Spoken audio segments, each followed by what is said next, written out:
The $5 bill hit Kongmin's chest and fell to the floor of his blacked-out SUV like an accusation. He didn't flinch. He didn't blink. He simply looked down at it, then slowly raised his eyes to the woman standing outside his window, chest heaving, apron still tied around her waist, the Atlanta night air curling around her like she'd summoned it personally. Nobody had thrown money at Kongmin in his entire 38 years of life. Men had begged at his feet, and this woman, this exhausted, sharp-eyed woman in non-slip shoes, had just tossed his tip back at him like it was a receipt for something he'd returned. This is Nina's story, and it starts with the worst tipper she'd ever seen. And she had no idea what she'd just started. If you're already on Nina's side, hit that like button right now. Subscribe so you never miss a story, and drop a comment below. Let us know what you think about this story. 3 hours earlier, Nina Reeves had been doing what she did every Tuesday, Wednesday, and Friday night, surviving. That was the most honest word for it. Surviving the double shift at Ember and Ash, Atlanta's most celebrated open-flame barbecue restaurant, where the Wagyu came on marble boards and the cocktails had names like Smoked Reverie and Southern Consequence. The kind of place where people came to feel important and left Nina feeling invisible. She was 26, 2 semesters from finishing her graduate thesis on urban economic displacement, and completely, spectacularly broke. Her left shoe had a squeak that started at 9 p.m. every night like clockwork. Her ponytail was held together by a rubber band she'd found on the host's stand. She hadn't slept more than 5 hours in 4 days. But Nina had standards. That was the thing about her that her coworkers either loved or found exhausting depending on the night. She had standards for herself, for her work, and for the people she served. You could be tired and still be excellent. Her grandmother had taught her that. You could be broke and still have dignity. Her mother had shown her that. And you could be pushed to the absolute limit and still refuse to be made small. That was the Nina who walked to table 7 at 7:43 p.m. and found Kongmin sitting there like he'd been carved into the chair. She almost stopped walking. Not because he was handsome, though he was, aggressively so, in the way of someone who had never once worried about whether he was handsome. Dark hair, sharp jaw, a black suit that probably cost more than Nina's entire graduate education. He sat with the stillness of a man who had decided long ago that the world would simply wait for him. 2 men flanked him. Big, quiet, with the kind of eyes that scanned a room the way security cameras do. Constantly, without expression. Nina squared her shoulders, activated her best professional smile, and approached. "Good evening, welcome to Ember and Ash. I'm Nina. I'll be taking care of you tonight. Can I start you with something to drink?" Kongmin looked up from the menu. His eyes were dark and completely unreadable. He studied her face for exactly 2 seconds, the way you'd study a document before signing it, and then looked back down. "Sparkling water. No ice. And I have questions about the Wagyu." His voice was low and precise, carrying the faint lilt of someone who had learned English as a language to do business in, not to make friends. "Of course," Nina said. "Ask away." What followed was the most detailed beef interrogation Nina had endured in 3 years of working at Ember and Ash. Kongmin wanted to know the breed of cattle, the grade, the region, the resting time after slaughter, the type of charcoal being used on the grill, the temperature range, whether the chef had experience with direct versus indirect heat on the specific cut, and whether the plating would interfere with the carryover cooking temperature. Nina answered every question, some from memory, 2 from a quiet trip to the kitchen where she repeated his questions to Chef Dominic word for word and came back with answers. Kongmin listened to each response without nodding, without smiling, without any acknowledgement that she was a human being standing in front of him. "Fine," he said finally. "The Wagyu, medium rare. Tell the chef if he overcooks it, we'll have a problem." Nina kept her smile in place. "I'll let him know you're particular." "I'm precise," Kongmin corrected, not looking up. Nina walked back to the kitchen, leaned against the wall next to the pass, and said to no one in particular, "Table 7 is going to be a whole personality tonight." Deja, her coworker and the closest thing she had to a best friend in this building, appeared from around the corner with a tray of drinks. "The guy in the suit? Girl." I walked past that table and one of his bodyguards looked at me like I was a threat assessment. "Bodyguards?" Nina repeated. Plural. 2. Maybe 3. One might be outside. I'm not investigating. Nina pushed off the wall. It's fine. He's just a rich man with beef opinions. She would remember saying that later and find it very funny. Kongmin ate slowly. He cut the Wagyu with the focus of a surgeon, chewed without rushing, and stared at some middle distance that Nina suspected only he could see. He ordered a second sparkling water. He did not speak to his bodyguards. He did not look at his phone. He simply sat in the middle of Ember and Ash's warm, amber-lit dining room like he was the still point around which everything else rotated. He stayed for 3 hours. Nina refilled his water twice. She managed for other tables, ran food for 2 more, helped a couple celebrate an anniversary, talked a different man off the ledge of ordering a cocktail that definitely would have made him sick, and squeaked her way back and forth across the hardwood floor until she was fairly certain her left foot had developed its own opinion about this job. At 10:51 p.m., she brought the bill. $850. Wagyu, 2 sparkling waters, and a small side of whipped bone marrow that he'd ordered and eaten 3 bites of before pushing away. She set the leather bill holder on the table with her best neutral expression and stepped back to give him room. Kongmin reached into his inside jacket pocket. Nina watched, expecting the quiet flash of a black card, the kind that didn't have a limit printed on it because the limit was simply, whatever you want. He placed 1 bill on the table. A 5. A single, crisp, almost insultingly pristine $5 bill. Then he stood up, buttoned his jacket, and walked out. Nina stood there for a moment. Just a moment. She looked at the 5. She looked at the $850 on the bill. She did the math. Not that it required much math. She thought about her squeaking shoe. She thought about her thesis sitting half-finished on her laptop at home. She thought about the 4 hours she'd spent orbiting this man's table like a satellite he'd never once looked up to notice. Then she picked up the $5 bill, untied her apron, handed it to Deja, who was watching from across the room with her mouth slightly open, and walked out the front door. The SUV was still there. Of course it was. A vehicle like that didn't rush. Nina walked up to the back window and knocked. There was a pause. The kind that was meant to be intimidating, she suspected. And then the tinted window slid down with a soft, expensive hiss. Kongmin looked at her. Still no expression. Still that unbothered, carved stone face. Nina held up the $5 bill between 2 fingers. Look, Mr. Designer Suit, she said. And her voice was steady in a way she was privately proud of, because her heart was moving considerably faster than her voice suggested. I don't care if you're the king of Seoul. In this house, we tip 20% or we don't come back. Either pay for my service or take your $5 back to the dollar store. She released the bill. It drifted through the window and landed on his lap. The bodyguard in the front seat turned around. The one beside Kongmin shifted his weight. 2 sets of hands moved toward 2 jacket lapels. Kongmin raised 1 hand. 1 hand. That was all. And everything stopped. He looked at the $5 bill on his lap. Then he looked at Nina. And for the first time since he'd walked into Ember and Ash, something moved behind his eyes. It wasn't anger. It wasn't offense. It was the careful, quiet expression of a man encountering something he had not anticipated and did not yet have a category for. The window rolled up. The SUV pulled away. Nina stood on the sidewalk in the Atlanta night air, heart slamming against her ribs, left shoe squeaking softly against the pavement, and watched the vehicle disappear around the corner. She went back inside.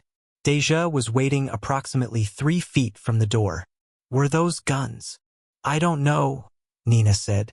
Nina, I genuinely do not know and I am choosing not to know. Is there still a table 8 that needs dessert menus? Nina, you just threw money at a man with bodyguards.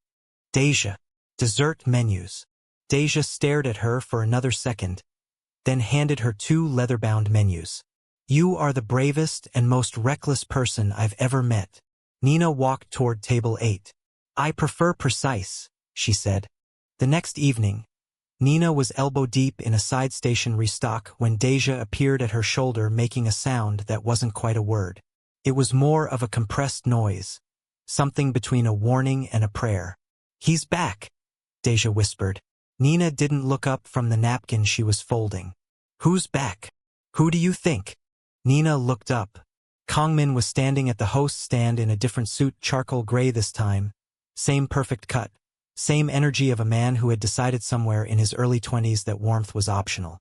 The same two bodyguards materialized behind him like shadows that had learned to walk upright. The host, a college junior named Marcus who was usually unshakable, was visibly rattled, doing that thing people do when they're trying to appear calm and achieving the opposite. Kongmin scanned the restaurant once. His eyes landed on Nina. He said something to Marcus. Marcus nodded too fast, the way people do when they're not entirely sure they had a choice, and led Kongmin directly to table 7.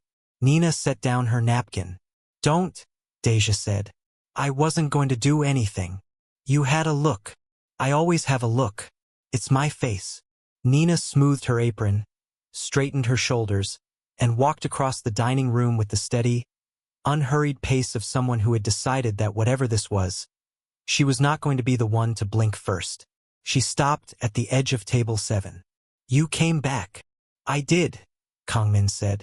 Same order. Yes. Same tip situation? The faintest pause. Something moved in his jaw. Not quite discomfort. More like a man recalibrating a setting he hadn't known needed adjusting. No. Nina pulled out her notepad. Sparkling water. No ice. Wagyu, medium rare. I'll let the chef know you're particular. Precise, he said, for the second time. Right? She said, for the second time.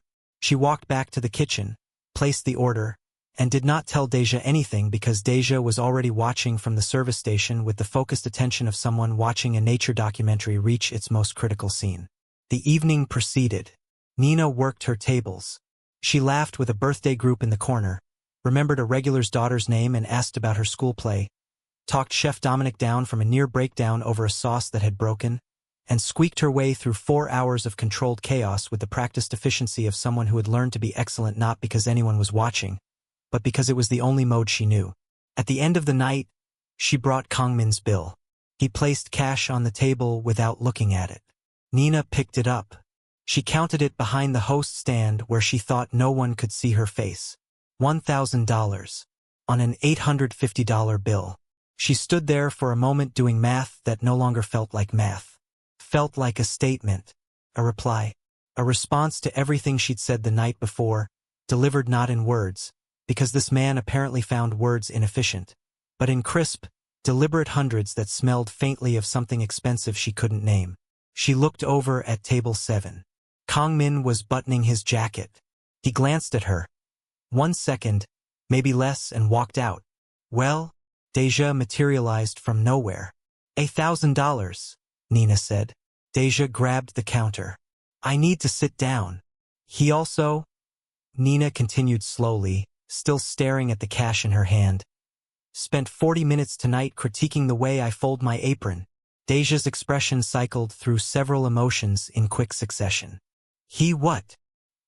He called me over between courses to tell me the left side was uneven. Then he asked if I'd ever considered a career in security. A career in... Deja stopped. Nina, this man is not normal. I know. This is not normal rich person behavior. I know. This is. I know, Deja.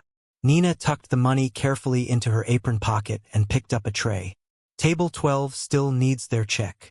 She walked away before her face could do anything she'd have to explain. He came back the 3rd night too. And the 4th. By the 5th night, the pattern was established enough that Marcus had started holding table 7 automatically, which was either intuitive hospitality or self-preservation. With Marcus, it was hard to tell. The kitchen staff had started calling Kongmin the Wagyu guy, with a mixture of professional respect and low-grade unease. Chef Dominic had started treating his order like a personal referendum on his entire career, which at least meant the food was exceptional. But the 5th night was different. Nina arrived for her shift and found the restaurant empty. Not slow, not quiet, empty. Every table bare. No other servers. No other customers. Marcus at the host stand looking like a man who had just been told something he was going to need to process for several business days. Marcus, Nina said slowly. Where is everyone? He bought it out, Marcus said. Nina set her bag down behind the host stand. He bought the whole restaurant for the night, full buyout. The owner said yes before he finished the sentence. Marcus leaned in. Nina, he paid double the average Friday night revenue. In advance. Cash. Nina stood very still for a moment. The dining room stretched out around her. All those empty tables, all that warm amber light bouncing off polished wood and gleaming glassware, and nobody to receive any of it except one woman in non-slip shoes and the man currently sitting at table 7 watching her process this information in real time. She walked over. "You bought out the restaurant," she said. It wasn't a question because it didn't need to be. "Yes," Kangmin said. "Why?" He considered the question with what appeared to be genuine thoughtfulness, as if the answer required accuracy rather than charm. "I find it difficult to observe things properly when there are too many variables." Nina stared at him. "I'm a variable? You are a constant," he said, as though this were a compliment so obvious it barely needed stating. "The other customers are the variables." Nina pulled out her notepad. She was going to need something to do with her hands. "Sparkling water. No ice. Yes. Wagyu. Yes. And are you going to spend tonight critiquing my apron again or asking me about security career options?" Something moved at the very corner of his mouth. It didn't become a smile. It seemed to consider the option briefly and then decline, like a motion that failed to pass committee. "I may have additional observations." "Fantastic," Nina said flatly. "I'll bring your water." She walked back to the service station, placed his order through the empty restaurant's kitchen where Chef Dominic was waiting with the focused solemnity of a man preparing a meal for a state dinner, and then stood for a moment with both hands flat on the counter. She was alone in a restaurant with a man who had bodyguards and more money than sense and opinions about apron symmetry, and she was going to get through this shift the exact same way she got through every shift, by being so relentlessly competent that the universe had no choice but to cooperate. She brought his water. He watched her work. Not in a way that was uncomfortable exactly, though Nina told herself several times throughout the night that she reserved the right to change that assessment. It was more that Kangmin watched her the way someone watches a thing they are trying to understand. Focused, patient, like she was a language he was in the process of learning and didn't intend to mispronounce.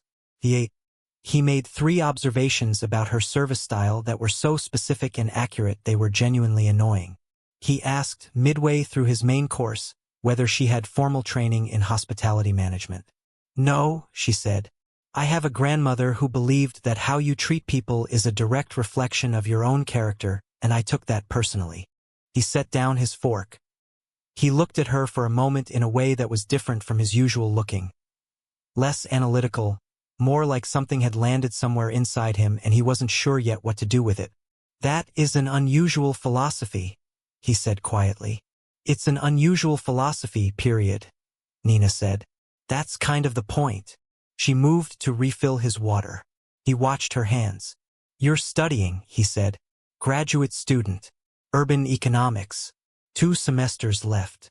"Why urban economics?" She glanced at him. People didn't usually ask follow-up questions. They nodded politely and moved on. Kangmin was looking at her with that same precise attention he gave everything, like her answer was data he intended to actually use. "Because cities are where everything that matters about inequality becomes visible," she said.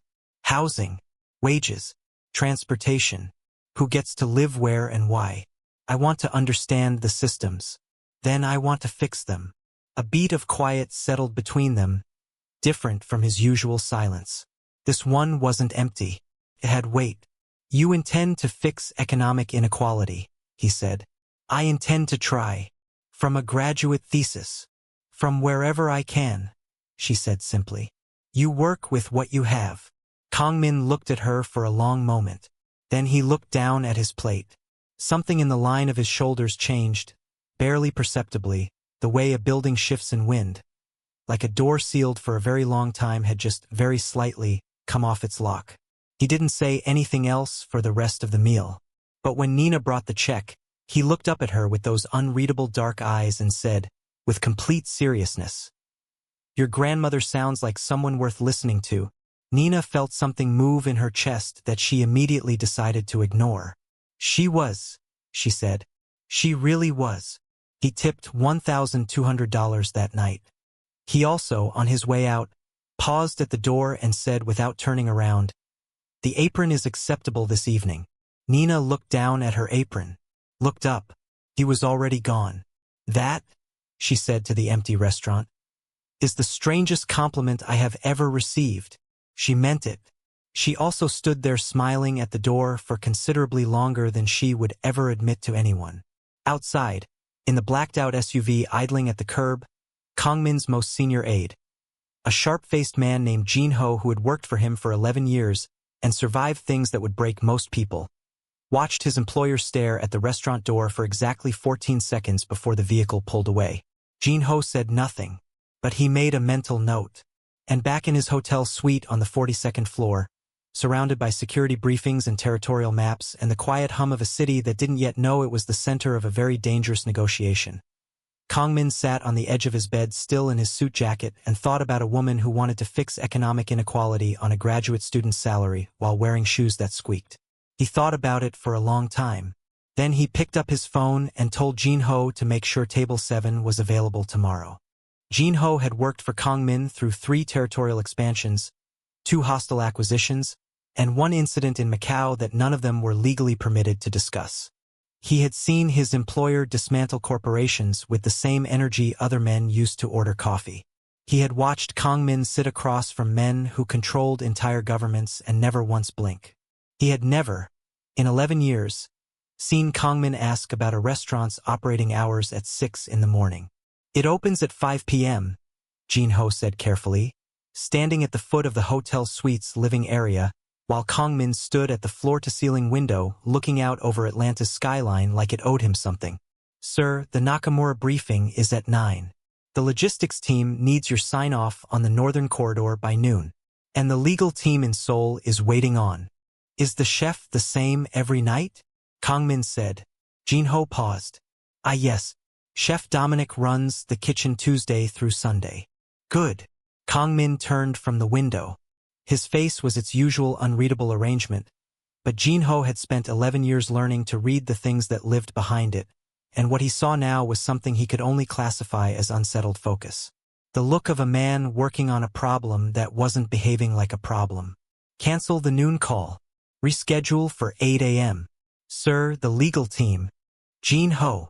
"Rescheduling the noon call," Jin Ho said. He left the room and stood in the hallway for a moment, staring at the wall. Then he pulled out his phone and sent a very careful message to the 2 other senior members of Kongmin's inner circle that said simply, "Something is happening. Stand by." Nina, meanwhile, was at the university library at 6:15 in the morning, surrounded by economic theory and cold coffee and the particular silence of a building that hadn't fully woken up yet. Her thesis document was open on her laptop. The cursor blinked at the end of a half-finished sentence she'd been trying to complete for 3 days. She wasn't thinking about the sentence. She was thinking about a man who had bought out an entire restaurant to watch her fold napkins and then complimented her grandmother's philosophy with the gravity of someone issuing a formal decree. She closed the thesis document, opened it again, stared at it. "You're thinking about the Wagyu man," said a voice from behind a stack of journals. Nina didn't even turn around. "Priya, I will end our friendship." Priya Kumar emerged from behind the journals with 2 fresh coffees and the expression of someone who had already won the argument and was simply waiting for the other party to catch up. She was Nina's oldest friend, a law student with a gift for cross-examination that she deployed with equal enthusiasm in courtrooms and coffee shops. "You've checked your phone 4 times since I sat down," Priya said, setting a coffee in front of Nina. "You don't have anyone in your life who texts you that frequently. Ergo, you're waiting for something that hasn't happened yet. And the only new variable in your life is the man with the bodyguards and the beef opinions." Nina picked up the coffee. "His name is Kongmin." Priya sat down very slowly. "You know his name. I Googled him. And—" Nina turned her laptop around. The screen showed a search results page that was notable primarily for what it didn't contain. A handful of financial press mentions. A single photograph from a Seoul business conference 3 years ago. Dark suit, sharp jaw, expression like he was attending the event under protest. No social media, no profiles, No interviews. The kind of digital footprint that didn't happen by accident. Priya studied the screen. That's almost nothing. That's exactly nothing, Nina said. Which means whatever he does it very deliberately and very quietly, and he does not want it documented. Nina. Priya's voice shifted into what Nina privately called her deposition tone. This man tipped you $1,000 after you threw his money back at his face. Technically, I threw it into his car. He bought out the restaurant. He said it was about variables. He critiques your apron. That one I also find annoying. Nina. Priya leaned forward. What exactly do you think is happening here? Nina looked at her coffee, then at her unfinished thesis sentence, then at the photograph on her laptop screen, Kongmin at that conference, standing slightly apart from everyone else the way he seemed to stand slightly apart from everything, like proximity was something he permitted in careful, measured doses. I think, she said slowly, that he is a very complicated man who has a lot of money and very few people who talk to him like a normal human being. And you talk to him like a normal human being. I threw a $5 bill at him. Which, for some men, Priya said, picking up her own coffee, is basically a love language. Nina opened her thesis document again with the energy of someone closing a door. I have 3 chapters to finish. Priya smiled into her cup. Aha! That evening, Kongmin came back. This had become, Nina realized, simply a fact of her life now. Like the squeaking shoe and the cold library coffee and the thesis that refused to finish itself. Kongmin came to Ember and Ash. He sat at table 7. He ordered the Wagyu. He watched her work with those dark, precise eyes. And Nina served him with the same professional excellence she gave every table, which she was increasingly aware was not entirely true but was the version of events she was committed to. Tonight, though, something was different. He was already seated when she arrived for her shift, which had never happened before. He was 20 minutes early, jacket on, hands flat on the table, staring at the door in a way that suggested he had been watching it since he sat down. When Nina walked through it, something in his posture changed. Subtle, like a held breath releasing. She clocked it and decided not to examine it too closely. You're early, she said, arriving at table 7. I had a meeting that ended, he said. How was it? He looked at her as if the question surprised him. People, she was beginning to understand, did not typically ask Kongmin how things were. They reported to him. They updated him. They waited for his assessment of how things were. Unproductive, he said finally. That's frustrating, Nina said, and she meant it the way she meant most things, straightforwardly without performance. He looked at her for a moment. Yes, he said. It is. She took his order. She brought his water. And then, because the restaurant had other customers tonight and she had other tables, she moved through her shift with her usual efficiency, only returning to table 7 at intervals. Each time she did, she was aware of him tracking her movement across the room with that patient, cataloging attention. It was during her 3rd pass that he said, without preamble, You're not sleeping enough. Nina stopped. Excuse me? The shadows under your eyes are more pronounced than the first night. He said it the way he said everything, as a fact, not an observation. You're working a double shift and attending graduate school simultaneously. That's not sustainable. Nina stared at him. Did you just tell me I look tired? I told you that you're not sleeping enough. That's a structural observation, not an aesthetic one.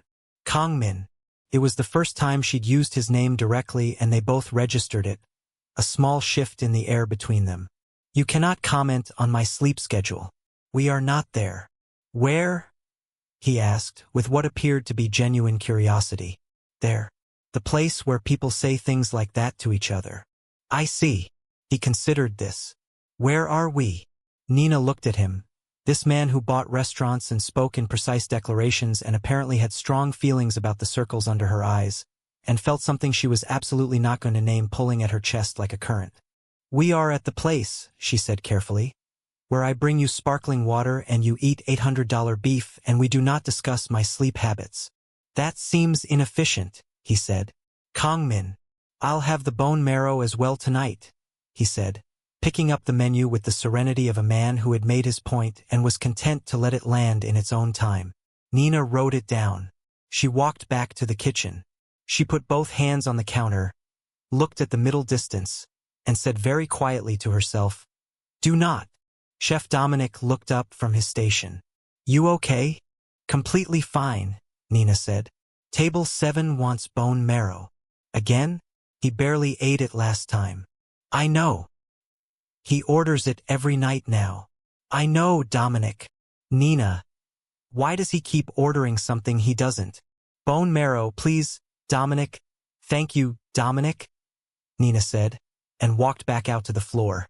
It wasn't until she was driving home at midnight, replaying the evening with the helpless precision of someone who had lost control of their own mental playlist, that she realized something. Kongmin had ordered the bone marrow for the first time on the night she'd mentioned, offhandedly, that it was her favorite thing on the menu. He hadn't eaten it. He'd ordered it so she'd have a reason to come to his table an extra time. Nina sat in her parked car outside her apartment building for a full 3 minutes staring at her steering wheel. "Absolutely not," she told the steering wheel. The steering wheel had nothing to say about that. She went inside, opened her thesis document, and stared at the blinking cursor for 45 minutes before she admitted to herself that she had not written a single word. The call came on a Wednesday. Nina was between classes, sitting on a campus bench with a sad desk salad and a highlighter, when Priya dropped onto the seat beside her with the expression of someone carrying news they weren't sure was good or bad but were certain was significant. "I looked him up," Priya said. "Properly. Not Google. I called a contact at an international trade firm in New York who owes me a favor from second year." Nina set down her highlighter. "Priya. His full name is Kongmin Seo. He runs a holding company called Seo Strategic Group out of Seoul, which on paper is a private equity and logistics firm with interests across Southeast Asia, parts of Europe, and apparently now the American South." Priya paused.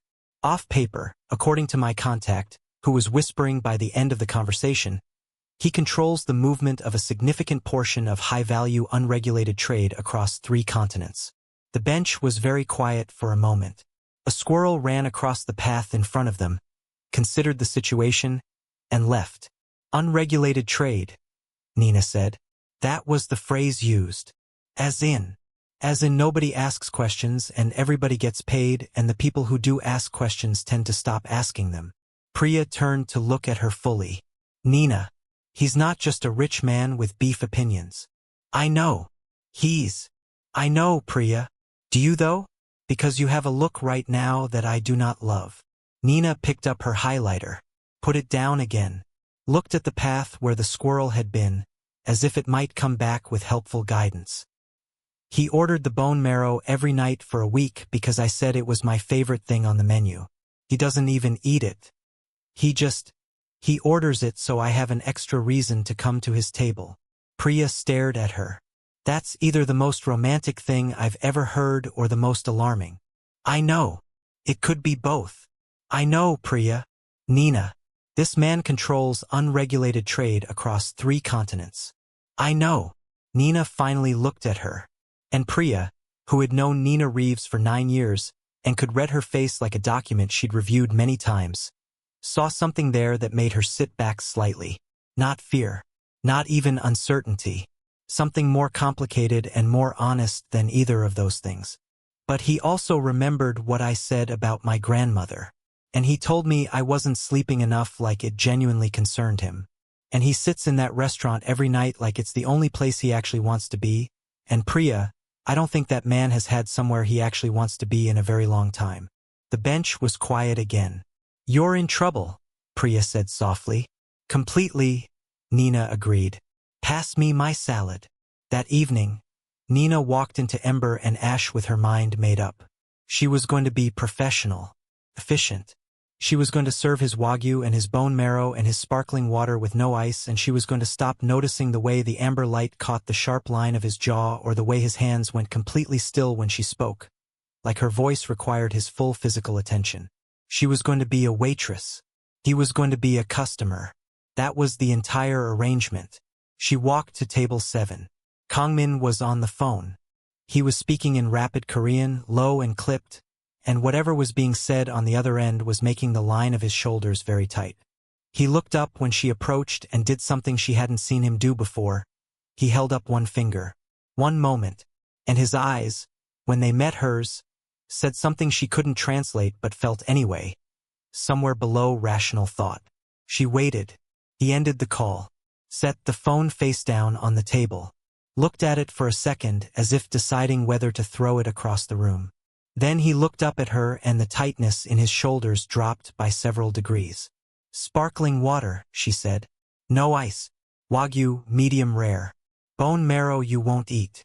Something crossed his face. Almost a smile. "You noticed." "Kangmin. I'm a waitress and a graduate researcher. Noticing things is my entire skill set." She pulled out her notepad. "Do you want to tell me why you keep ordering it?" He was quiet for a moment. Then, "You said it was your favorite. I know why you order it. I'm asking you to say it out loud." He looked at her with those dark eyes, and for a moment she saw something move through them. Not the careful blankness he wore like a second suit, but something underneath it. Something that had been waiting, she thought, for someone to simply ask it a direct question. "Because you smile when you bring it," he said. "Even when you're tired. Even when the shift is long. You set it down and you look at it like it's something worth being glad about. And I find that," he stopped, chose the next word with visible care. "Valuable." Nina stood very still. The restaurant moved around them. Plates and conversations and the distant sound of the open flame in the kitchen. And neither of them moved for a moment that lasted longer than moments usually do. "That," Nina said finally, "is a completely unreasonable thing to say to someone taking your dinner order." "I am frequently unreasonable," Kangmin said. "You've noticed that too. I have a whole mental file. I'd like to know what's in it." "You absolutely would not." She clicked her pen. "Bone marrow? Please." She walked back to the kitchen and stood at the pass and put one hand over her mouth and breathed very carefully for approximately 10 seconds. Chef Dominic watched her from his station. "Table 7? Bone marrow please, Dominic." "Nina, are you?" "Bone marrow." He turned back to his station. "One day," he said to no one in particular, "someone is going to explain that table to me." What Nina did not know, what she had no way of knowing as she moved through the rest of that shift, keeping her professional composure intact through what she would later describe to Priya as an act of sheer structural will, was that 45 minutes away, in a warehouse on the edge of Atlanta's industrial district, 3 men were sitting around a table having a conversation about Kangmin's CO that would change everything. The Nakamura group had been watching Kangmin's movements in Atlanta for 2 weeks. They knew his hotel. They knew his schedule. They knew because they were thorough about the restaurant. They had photographs of the SUV outside Ember and Ash taken on 6 consecutive nights. The man at the head of the table, compact, gray-suited, with the patient eyes of someone who had been doing this for a very long time, looked at the photographs and then at the 2 men across from him. "He's distracted," the gray-suited man said. The others said nothing, which was agreement. "A distracted man makes mistakes," he continued. "We don't need to match him. We just need to move while he's looking somewhere else." He tapped the photograph of Ember and Ash. Its amber-lit windows. Its warm, ordinary exterior. Nina's silhouette just barely visible through the glass. "Find out everything about the restaurant," he said. "And everyone in it." Back at Ember and Ash, Nina was refilling Kangmin's water when his phone buzzed face down on the table. He didn't look at it. He was watching her pour. "You're going to have to answer that eventually," she said. "Eventually," he agreed. "Important. Everything on that phone is important. That's the problem." He picked up his glass. "This is also important." Nina raised an eyebrow. "Sparkling water?" "This," he said simply, and he looked at her in that way he had, direct and careful and entirely without performance. And Nina understood that he did not mean the water. She put the cap back on the water bottle. She walked back to the service station. She picked up a stack of menus and put them down again. Deja appeared at her elbow. "I have watched you pour that man's water 17 times over the past 2 weeks, and I need you to understand that the face you just made is not a neutral face.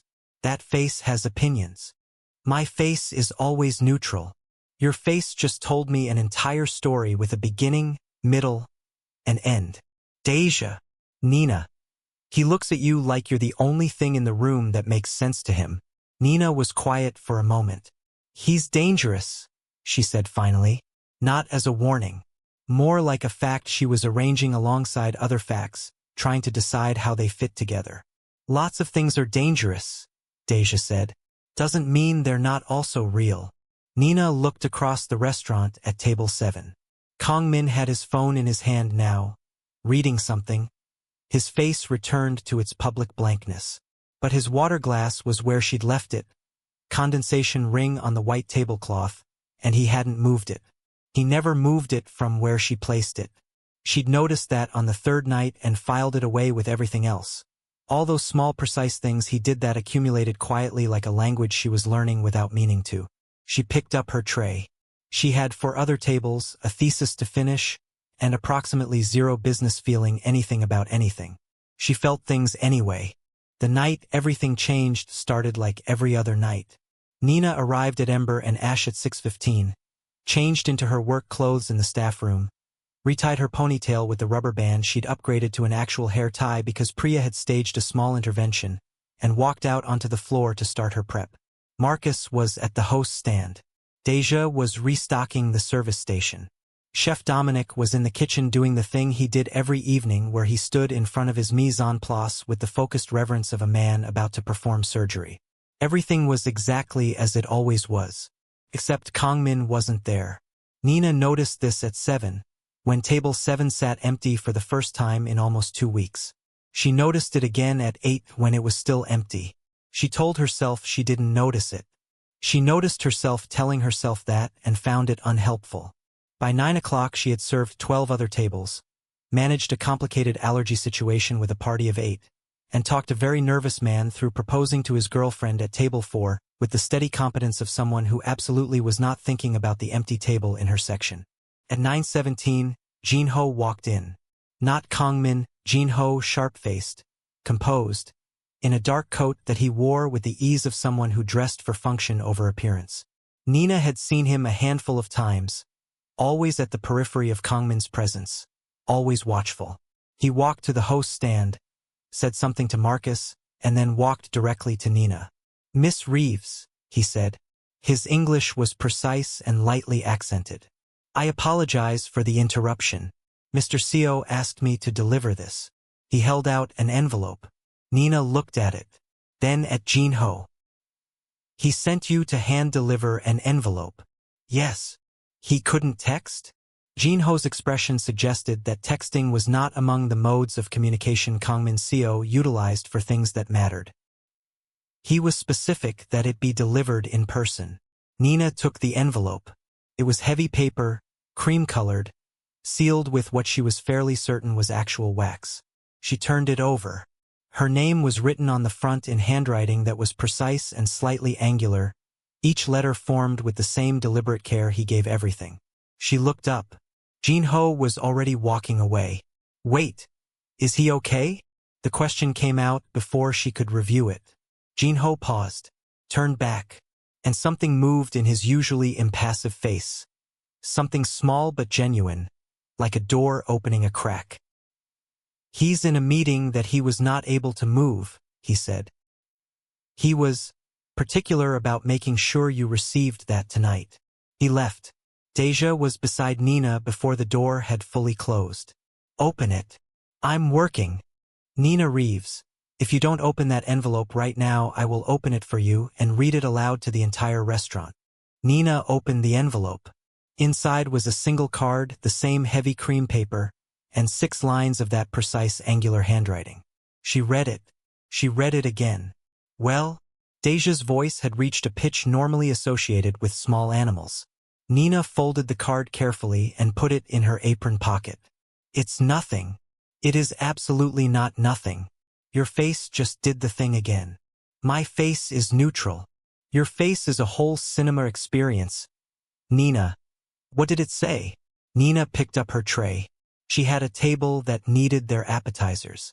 She had 11 more tables after that, and a shift that ran until midnight, and a thesis that was still 2 chapters from done, and a life that was entirely, practically, and structurally incompatible with whatever was happening at the edge of it.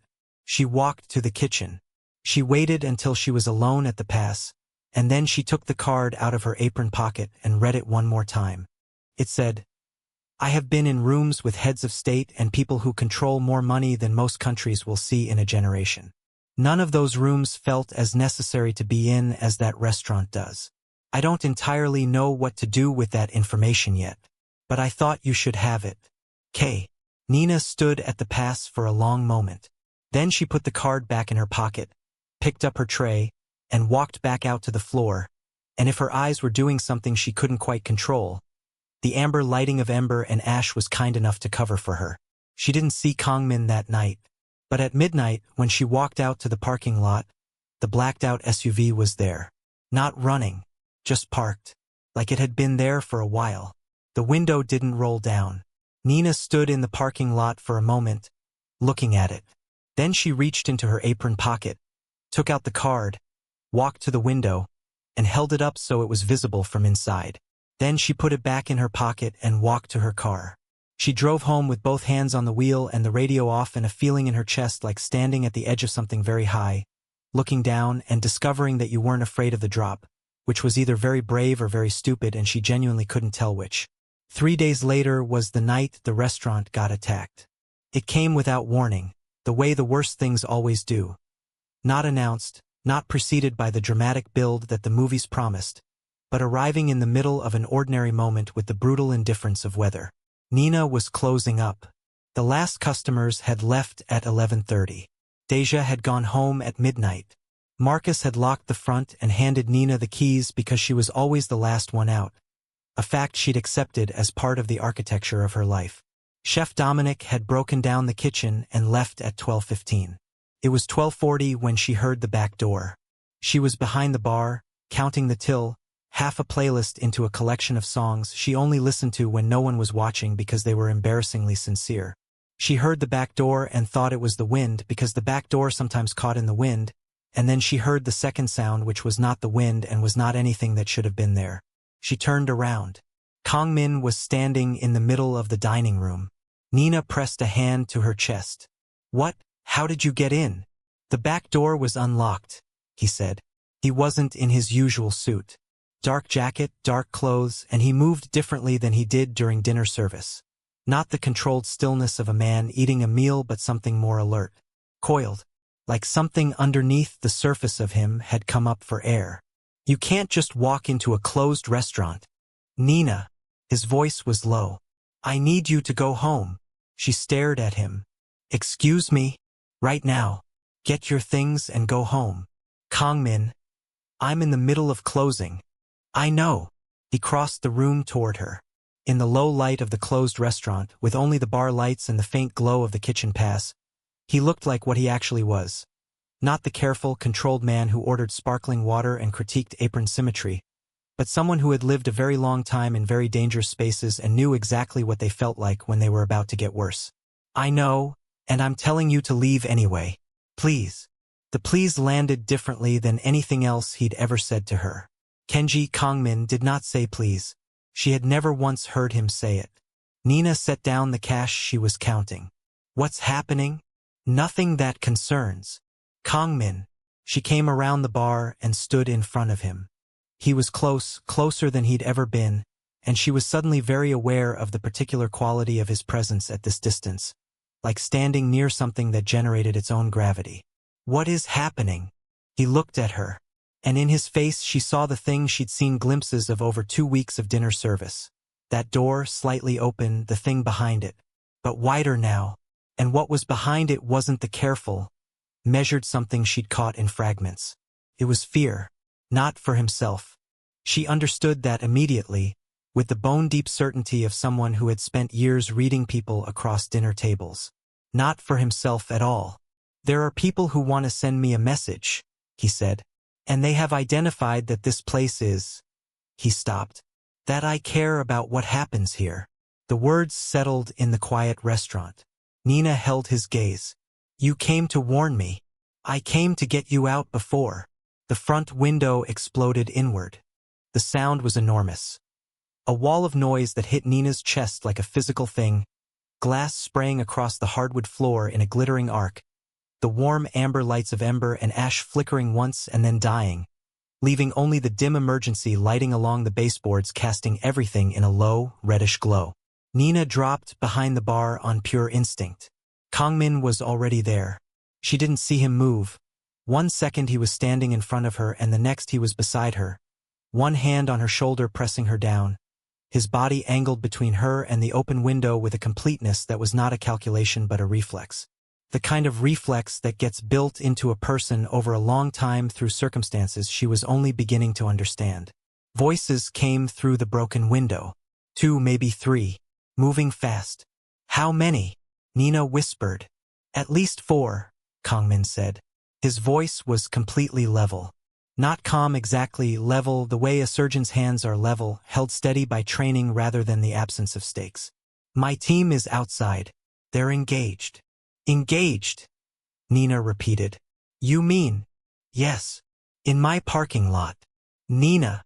In my parking lot where I park my car that I still owe 18 months of payments on. This is not the moment. The back door burst open. Nina reacted before thought caught up with action. Her hand found the cast iron skillet hanging on the hook behind the bar. It lived there, had always lived there, a decorative piece that Chef Dominic had mounted with the same sentimental attachment other people gave photographs. And she swung it in a single arc that connected with the side of the first man's head with a sound like a church bell struck badly. He dropped. Complete silence for half a second. Then Kongmin turned and looked at her with an expression she had never seen on his face before. Not surprise exactly. Something past surprise. The look of a man whose understanding of a situation has just been entirely revised.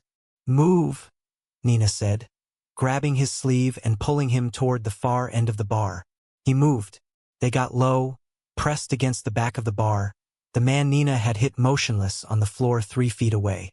From the front of the restaurant came the sounds of entry, careful, practiced, the sounds of people who had done this before and were not in a hurry because they believed they had already controlled the variables. Nina still had the skillet. Kongmin, she noticed, had produced a gun from somewhere on his person with the same unremarkable efficiency with which other men produced phones. He checked it once and held it with the practiced ease of someone for whom this was a familiar object. Nina looked at the gun. Looked at him. Of course, she whispered. I did try to get you to leave, he whispered back. You broke into my restaurant. The door was unlocked. That is not. She stopped. Voices closer. She held up a hand and he went silent immediately, which she noted was considerably more respect than he gave most of what she said. She listened. 2 voices. One near the front door, one moving along the wall toward the kitchen. She held up 2 fingers, pointed left and right. He nodded. The one moving toward the kitchen passed the end of the bar. Nina came up fast, skillet first. The second hit connected with less elegance than the first. She caught him on the shoulder and he spun, which was not the outcome she'd planned for, and for a moment it was genuinely chaotic, the man grabbing for her wrist, Nina refusing to release the skillet with the grip of someone who had carried heavy trays for 3 years and had forearms that reflected that history. Kongmin had him on the floor in 4 seconds. Nina didn't ask how. They got back behind the bar. A shot came from the front of the restaurant. Not aimed, she thought, more a statement of presence, punching through the shelving above them and sending glass raining down across the bar top. Nina pulled a bottle of bourbon out of the way reflexively. That, she hissed, is the 18-year Pappy Van Winkle. Do you know what that costs?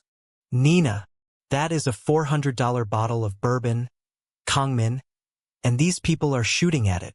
I will buy you 10 bottles if we survive this conversation. You'll buy the restaurant 10 bottles. Fine. And you're paying for the window. Nina, his voice, right at her ear, low and absolutely serious.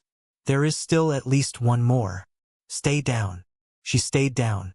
He moved, low and fast along the bar in a way that made her chest tighten for reasons she refused to examine. And then there were sounds she chose not to fully process, and then quiet. A different quality of quiet. The kind that comes after. Kongmin came back. He was breathing harder than usual. There was a cut along his left forearm, shallow but bleeding steadily, dark against his jacket sleeve. Nina looked at it. "You're hit.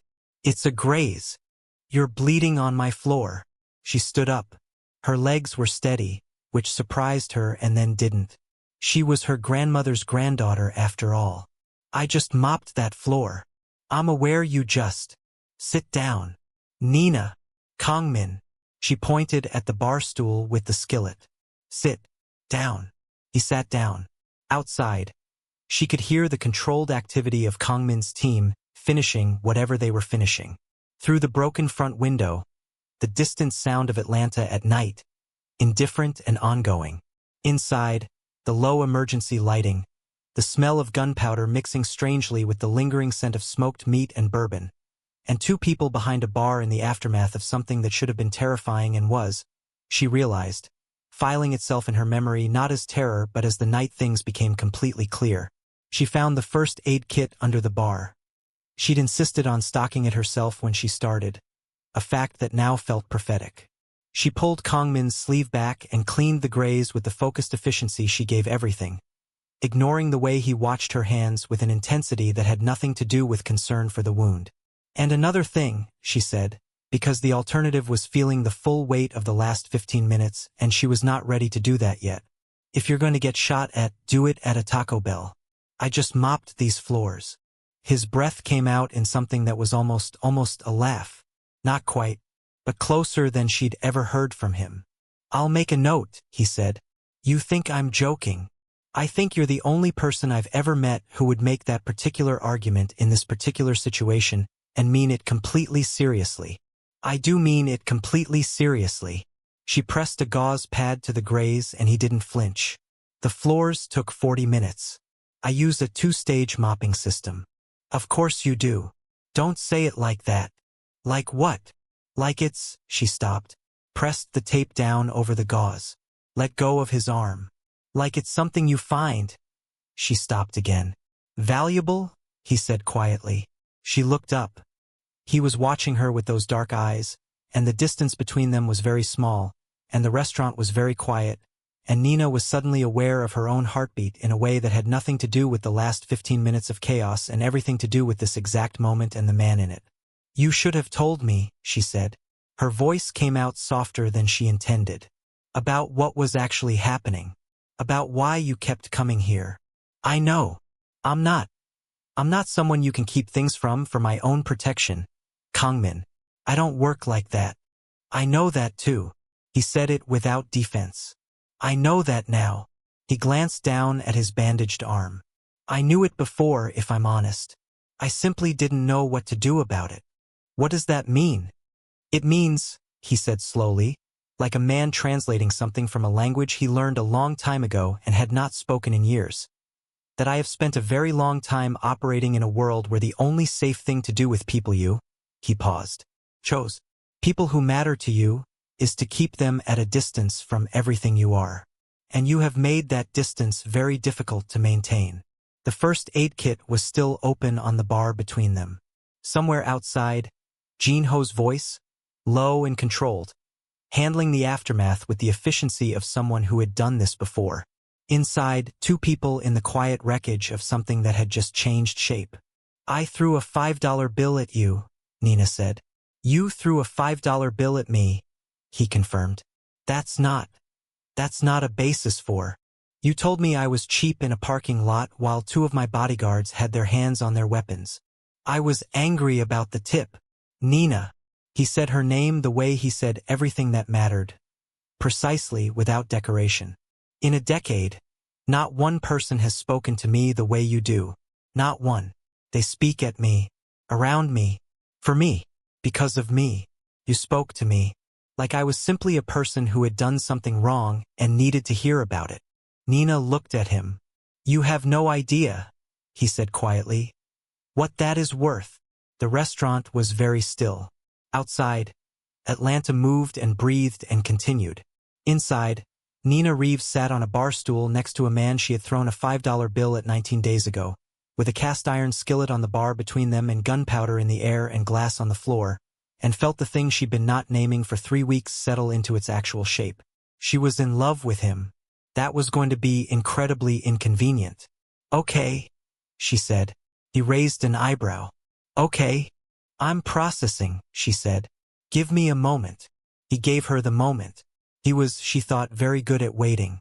Jin-ho came through the back door at 1:15 in the morning. He surveyed the restaurant with the practiced efficiency of a man doing a damage assessment. The blown-out front window, the glass across the hardwood, the two men zip-tied near the kitchen entrance that Nina had decided not to think too hard about, the general atmosphere of a place that had experienced something significant and was still settling into the aftermath of it. His eyes landed on Kang-min behind the bar, then on Nina beside him, then on the cast-iron skillet on the bar top between them. Something moved in Jin-ho's face. Not surprise. More like the quiet satisfaction of a man whose 11-year read on a situation has just been confirmed. The exterior is clear, he said. 3 of theirs are contained. Local authorities have been contacted. He paused in a way that communicated volumes. They'll be here within the hour to process the scene. It will be handled. Nina looked at Jin-ho. Handled? She repeated. Yes. As in the official record will reflect a break-in and attempted robbery, Jin-ho said, with the measured tone of someone explaining a fact rather than constructing one. The responding officers are on your payroll, Nina said. Yes, Kang-min mentioned. She picked up the Pappy Van Winkle bourbon from where she'd moved it during the firefight, checked it for damage with the attention of a woman who understood its value, and set it back on the shelf. Does that work on the insurance claim too, or do I need to? The restaurant will be fully compensated, Kang-min said. The window, the floor, the shelving, My 2-stage mop system is Italian, Nina said. It's irreplaceable. Kang-min looked at Jin-ho. Find her another one. Jin-ho wrote something down. Nina looked at the notepad. Are you actually writing that down? Mr. Seo's instructions are documented, Jin-ho said, without looking up. Italian 2-stage mop system, Nina said, to see what would happen. Jin-ho wrote that down too. Kang-min, beside her, made a sound she had never heard him make before. Short, quiet, involuntary. She turned to look at him. His face was doing something she didn't have a word for. Not quite a smile, still not quite that, but something in the same family. Something that had been kept in a drawer for a very long time and had just been found again. Are you laughing? She said. No, he said. Kang-min, I don't laugh. You made a sound. I made no sound. Jin-ho, Nina said. Did your employer just make a sound? Jin-ho looked up from his notepad with the expression of a man who had waited 11 years for this conversation and intended to handle it with the dignity it deserved. I couldn't say, he said. And then, almost imperceptibly, he looked at the ceiling. Kang-min said something in Korean. Short and flat. Jin-ho said something back. Also short, but with a tone that Nina couldn't translate and didn't need to. What did he say? She asked. He said I should finish the exterior documentation, Kang-min said. And what did you say back? A pause. I told him the exterior documentation was already complete. Nina looked between them. That's not what the tone said. The tone said nothing. The tone said several things. Kang-min, I'm a people reader by profession. He said, Kang-min said, with the careful enunciation of a man making a concession under protest, that it was about time. The restaurant was quiet. Jin-ho had already disappeared back through the kitchen with the discretion of a man who understood exactly when to not be in a room. Nina looked at the empty doorway where he'd been, then at Kang-min. About time for what? Kang-min reached into the inside pocket of his jacket. Nina's first thought was the phone. Her second thought, arriving approximately half a second later with a jolt of something cold and bright, was that it was not the phone. It was a box. Matte black. Small. The kind of small that meant something specific. Nina stared at it. Then she picked up the cast-iron skillet and held it between them at a moderate elevation. Not threatening. More like a precautionary measure. If that is what I think it is, she said. I need you to understand that we have known each other for less than a month and there is glass on my floor and there are zip-tied men by my kitchen. I'm aware of the circumstances. And I have not finished my thesis. I know. And you are, by multiple credible accounts, the head of an international criminal enterprise. I prefer the term unregulated logistics network. Kongmin. Nina. She looked at the box. The box was very still in his hand. His hand, she noticed despite herself, was completely steady. What is in that box? She said. Not a question. He opened it. The diamond was blue. Not the pale blue of something trying to be blue, genuinely, deeply, unmistakably blue, the color of deep water in the kind of places that haven't been disturbed. 10 carats, she would find out later. Though in this moment she simply understood it as the most unreasonable I'm not quitting this job until I decide to quit this job. Not because you buy it out. Not because you think it's beneath me.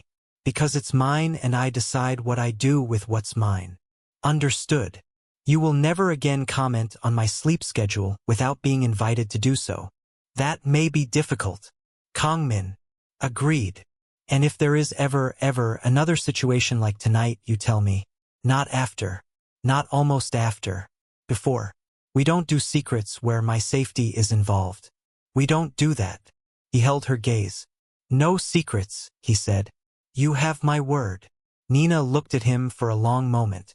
The emergency lighting caught the line of his jaw, the steady dark of his eyes, the ring in the box between them catching even that thin light and refracting it into something extraordinary. Okay, she said.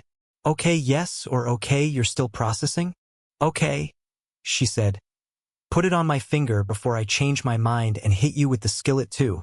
He took the ring from the box. He held her hand, and his hands, she noticed, the hands that had been completely steady through everything, were not entirely steady now, and slid the ring onto her finger. Fit perfectly. She looked at it. Blue as deep water. Unreasonable in every possible way. How did you know the size? She said. I'm precise, he said. Nina laughed. A real one. Unguarded and full, the kind that surprised even her. Filling the damaged, glass-strewn, gunpowder-scented restaurant like something it had needed and not known it was missing. Kongmin watched her laugh. And this time, there was no almost about what happened in his face.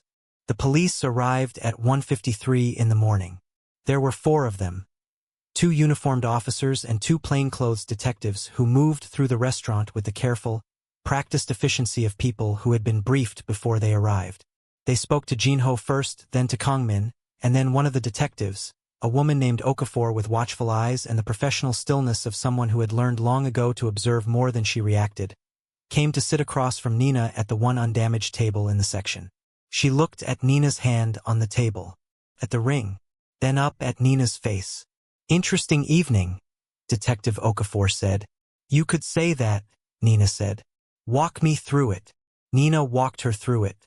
She was precise and honest in the way she was honest about everything. Completely without performance, starting from the moment she heard the back door and ending with the cast-iron skillet, which Detective Okafor looked at for a long moment before writing something in her notepad. You hit 2 men with that, the detective said. 1 clean, Nina said. The second was more of a glancing blow. He grabbed my wrist.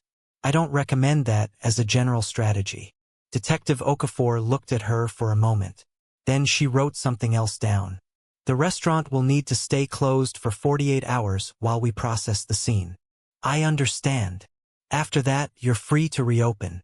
She closed her notepad, stood, looked at the ring one more time, then at Nina with an expression that managed to be both entirely professional and deeply human simultaneously.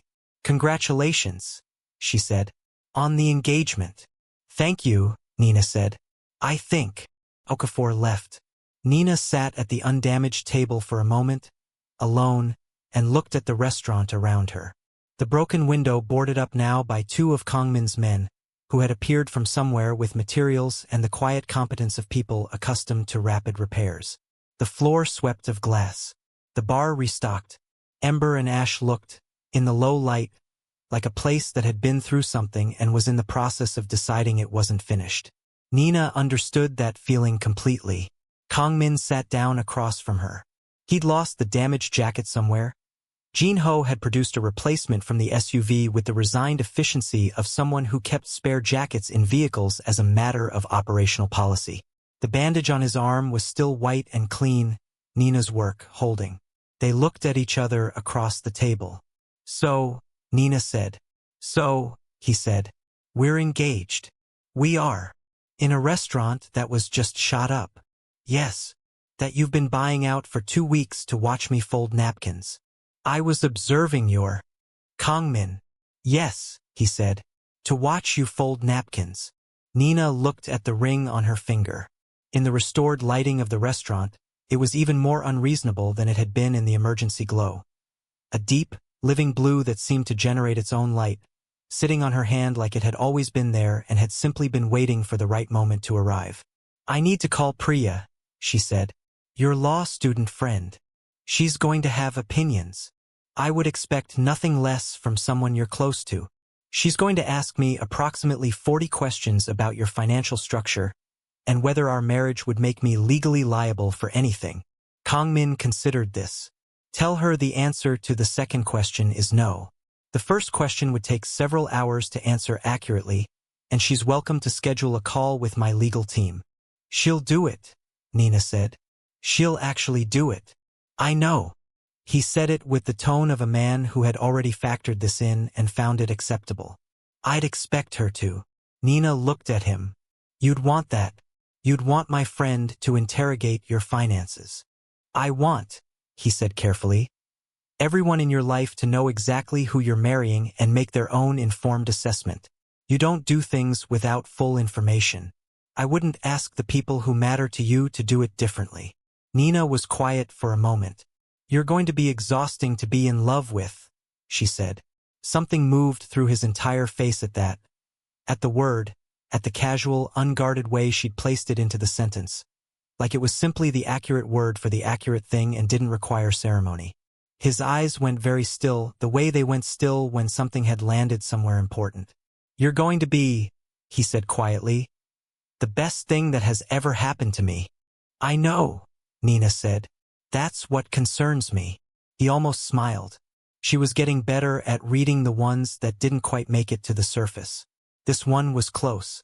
"Come on," she said, standing up. "I need to check the kitchen before I leave.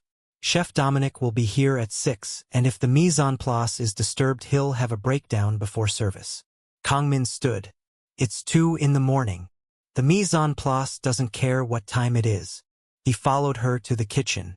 She moved through it quickly and efficiently, checking surfaces and stations and the careful organization that Chef Dominic maintained with the devotion of someone who believed that order in a kitchen was a moral position.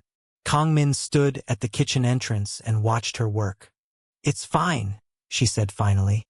He arranged the prep bowls by size. "If they're out of order he'll know. You know his system. I know everyone's system. It's my job." She turned off the kitchen light. "It's also just people's systems matter. The way people organize their spaces tells you something true about them. Chef Dominic lines his bowls by size because he grew up in a house where nothing had a place and he decided a long time ago that his kitchen would be different." She stopped, looked at Kangmin in the doorway. "You organize by priority. Not size, not type. Importance. I noticed that on the second night. Your phone goes face down when something more important than it is happening. Your water glass goes where I put it. Your jacket gets buttoned before you leave as a closing statement. Like punctuation." He was very still. "I notice things," she said simply. "That's all." "You notice me," he said. "Yes. Not the money. Not the—" "Kangmin, I threw your money at you. I think we've established my position on the money." "You notice me," he said again. And this time it wasn't a confirmation but something else entirely. Something that sounded, if she was reading it correctly, like a man saying aloud a thing he had not entirely believed was possible until this moment. Nina crossed the kitchen and stopped in front of him. She was close enough to see the careful, open thing in his face that she'd spent weeks catching in fragments and was now simply, entirely present. Up close it looked like what it was, not weakness, not vulnerability in the diminished sense of the word, but the particular courage of a person deciding to be known. She reached up and straightened his lapel. It didn't need straightening. They both knew that. Go tell Jin Ho to go home, she said. Or wherever Jin Ho goes. Does Jin Ho have a home? He has a very nice apartment, Kangmin said. He complains about it constantly. Good. Send him there. She picked up her bag from the staff room hook. Walk me to my car. He walked her to her car. The Atlanta night was cool and quiet around the parking lot of ember and ash. The city's ambient glow turning the sky a particular shade of amber that matched. She thought, the restaurant's interior lighting. Poetic in its way. Or just Atlanta being Atlanta. At her car, she turned around. He was standing close. Not crowding her. Just present in the particular way that was his, as if proximity was something he permitted now in full rather than careful doses. I have class at 9, she said. I know. And I need to sleep. I know. And tomorrow I'm calling Priya and telling her everything, and you should prepare for the possibility that she files some kind of preemptive legal brief. I'll alert my team. And the thesis, Nina said. 2 chapters. I'm finishing it. Non-negotiable. Non-negotiable, he agreed. His eyes moved to the ring on her hand, just briefly, and the thing in his face when he looked at it made her chest do something she was going to need to find a word for. I'll be at the restaurant tomorrow. I know you will, she said. Table 7. Table 7, he confirmed. She got in her car. He stood in the parking lot and watched her drive away, and she watched him in her rearview mirror until the turn took him out of sight. Standing exactly where she'd left him, hands in his pockets, the city glowing around him, present and still and completely, unhurriedly there. She drove home. She sat in her parked car outside her apartment for 3 minutes. Then she called Priya. Priya answered on the second ring, which meant she'd been awake, which meant Deja had already called her, which meant Nina had approximately 30 seconds before the question started. Before you say anything, Nina said. You're wearing a 10-carat blue diamond ring, Priya said. Deja called me an hour ago. Start from the beginning. Nina leaned her head back against the headrest. Outside, Atlanta moved and breathed. On her finger, the ring caught the streetlight and held it. It started, she said, with a $5 tip, and she told her everything. 2 months later, Ember and Ash had a new front window, a replacement Italian 2-stage mop system that had arrived in a crate with no return address, and a plaque mounted behind the bar beside the cast iron skillet that read, in small clean letters, First Date, First Defense, First Home. Chef Dominic cried when he read it. He denied this completely and continued to deny it. Deja framed the photograph Marcus had taken on his phone, slightly blurry, shot through the kitchen pass, of Nina and Kangmin at table 7 on the first night he came back after the attack. Nina pouring his water, Kangmin watching her face with an expression that required no translation in any language. Priya did schedule the call with Kangmin's legal team. It lasted 4 hours. She came away from it with a 40-page summary, 2 follow-up questions, and the grudging assessment that the documentation was, in her words, aggressively thorough. She told Nina this over coffee and then hugged her for a long time without saying anything else. Jin Ho began carrying a small notebook specifically for Nina-related instructions. The other members of Kangmin's team started doing the same, not because they were told to but because it became clear very quickly that Nina's instructions were precise, reasonable, and if followed, tended to result in better outcomes for everyone. Nina finished her thesis. She submitted it on a Tuesday evening from the kitchen table of Kangmin's Atlanta apartment, surrounded by his security briefings and her economic theory journals in a combination that should not have worked and did entirely. She called her mother after, and her grandmother's memory, which she carried like a compass, felt very close that night. Kangmin read every word of the thesis. He made 3 observations. 2 were correct and she incorporated them. The 3rd was wrong and she told him so with full documentation, and he accepted this with the grace of someone who had learned, was still learning, would always be learning with her. That being corrected by someone who loves you is not a diminishment but a gift. He tipped 60% everywhere he went. His men thought it was a power move. Only Nina knew it was because she'd made him read a 1-star Yelp review of himself out loud as a condition of their second date, and something about the experience had recalibrated him permanently. And the cast iron skillet stayed behind the bar, mounted on the wall, cleaned after every service. right where it had always been, within reach, ready, exactly where Nina had put it. Because some things, once they find their place, simply stay there. And that is where we leave them. Nina Reeves, who could have accepted the $5 tip and said nothing. Who could have let the SUV drive away and gone back to her tables and her thesis and her life exactly as it was.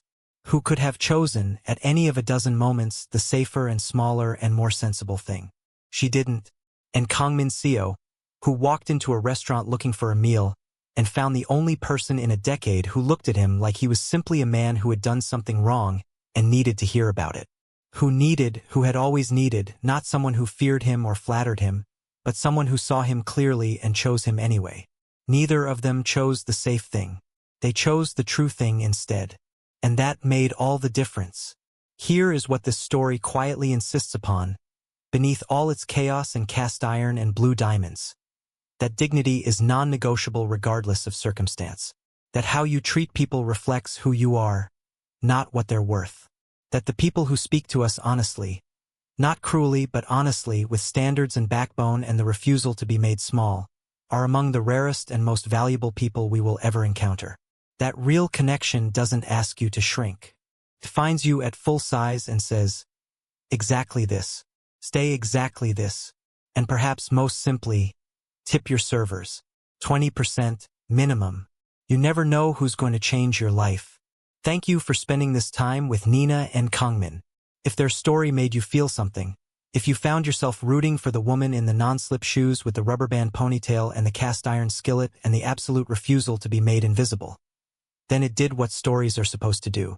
It reminded you of something true. Don't forget to like this video if Nina had you from that parking lot. Subscribe so you never miss a story like this one. And drop a comment telling us the moment you knew.